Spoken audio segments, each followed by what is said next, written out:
What's going on YouTube? Super Insane 18 here, bringing you the Dragon Link deck profile that you just watched me pilot. Now, just a bit of a quick disclaimer, in all of those replays that you saw, unfortunately, I am against some less than meta decks. That is because Dragon Link is considered the best deck of the format by a lot of people. So, in an online environment, when you're trying to play out your deck and they see that you're playing Dragon Link, unfortunately, they will just leave. The number of games that I attempted to play where my opponent just quit partway through the combo before I was able to fully showcase what the deck can do are entirely uncountable, and there were just way too many. I spent way too long trying to get this, so I did have to settle for some less than desirable replays, but here we are, and let's jump right in.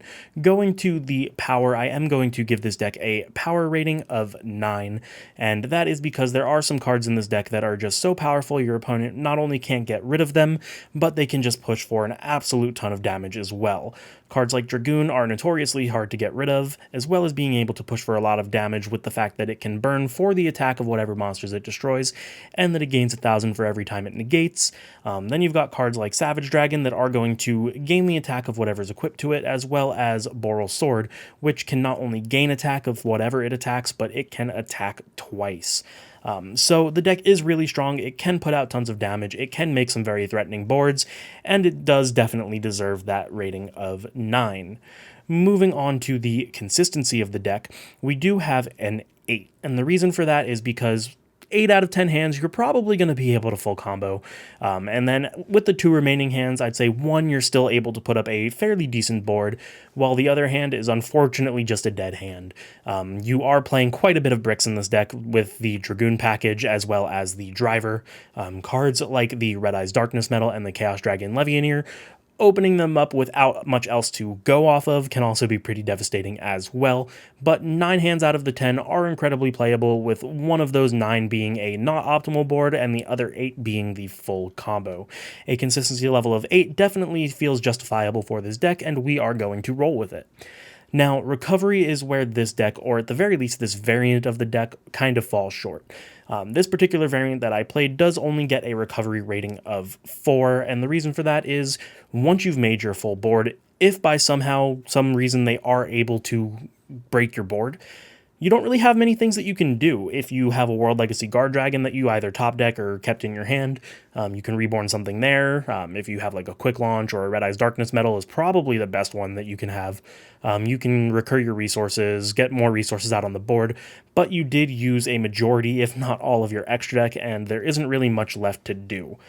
Granted, your opponent probably doesn't have a great board. They probably utilized everything they had to break your board, so you're still probably in a good position, but the recoverability is just not really great.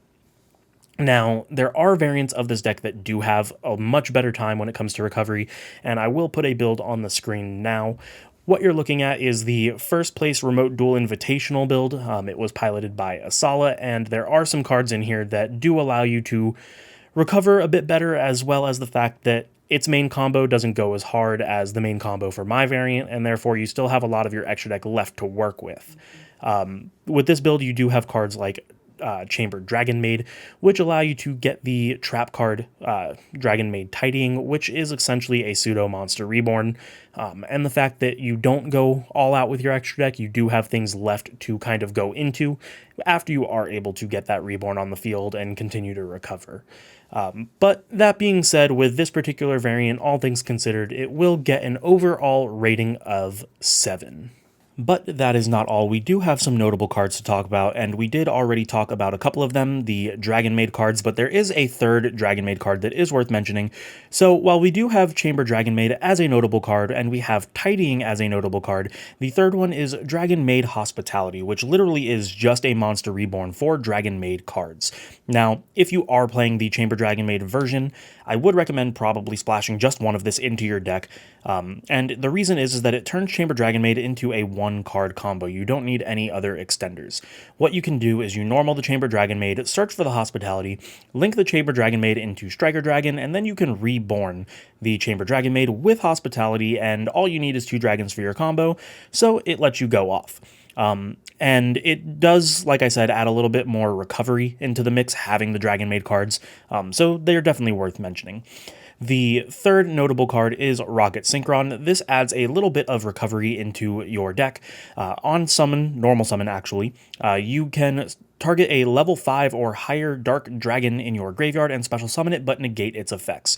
That's good because if you have the Apsarouter in the grave, it'll let you go into your second 8, or even better, if you're playing our fourth notable card, which is Hot Red Dragon Archfiend Abyss, you can bring back one of your 8s that they cleared if they were able to break your board, and then go into the Hot Red Dragon Archfiend Abyss and get another negate on the field, which is a little bit nutty. It's also a very big attack, so it does have that little bit of extra recovery there. Now, moving on to some cards that you need to look out for. Now, Nibiru is definitely a difficult card to play around.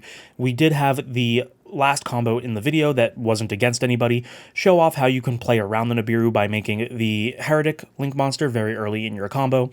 If they Nibiru you, you are able to use its effect to then summon something like Omni Dragon Brotar and get a Darkness Medal and continue your plays. So it just gives you that little bit of ability to play around. So going game 2 or 3, I would definitely recommend going for the Heretic line of play if you can. It will definitely help you play around that Nibiru. The next card to look out for is Dark Ruler No More. What good is a board of 5 negates if you can't use any of them? Dark Ruler No More is very good in the aspect that you cannot respond to its activation, and it does not target, so they will be able to turn off your Red Eyes Dark Dragoon, they can get rid of all of your negates. If you have the Buster Lock established, thankfully that will still be in place since the Buster Lock is technically a spell card, but it's definitely still something to look out for. Now, this third list of cards that we need to look out for, I'm just going to call the Tributors. These are cards that are a little bit different than Nibiru. I have a very strong opinion about Nibiru that it's not really that great because you can still play around it. I think this third column of Tributors here is actually a little bit more detrimental because you can do it on your turn if your opponent set up the board. So let's say you're playing Dragon Link, you go first, they draw, and then, they use one of these Tributors on you. Now you can't establish another board because it's no longer your turn. These will allow them to get rid of threats on their turn and not allow you to keep playing. Definitely something to look out for. And finally, the last card that we need to look out for is Super Polymerization. Now, this can somewhat be a moot point because you do have the Dragon Buster Lock, but if you go for the Heretic play, you can't always set up the Dragon Buster Lock, so it's really only threatening when you have the Heretic play, because then they can get rid of your Dragoons and your Savage Dragon. You will still have the Heretic and an Appaloosa with the combo that I showed you, which is still good, but it's definitely, it's a big enough threat that we should definitely look out for it. So hopefully that was enough for you guys. Hopefully I gave you guys some good tips and I was able to show you something here. Hopefully you enjoyed the video, so make sure to like and subscribe, and I will see you next time.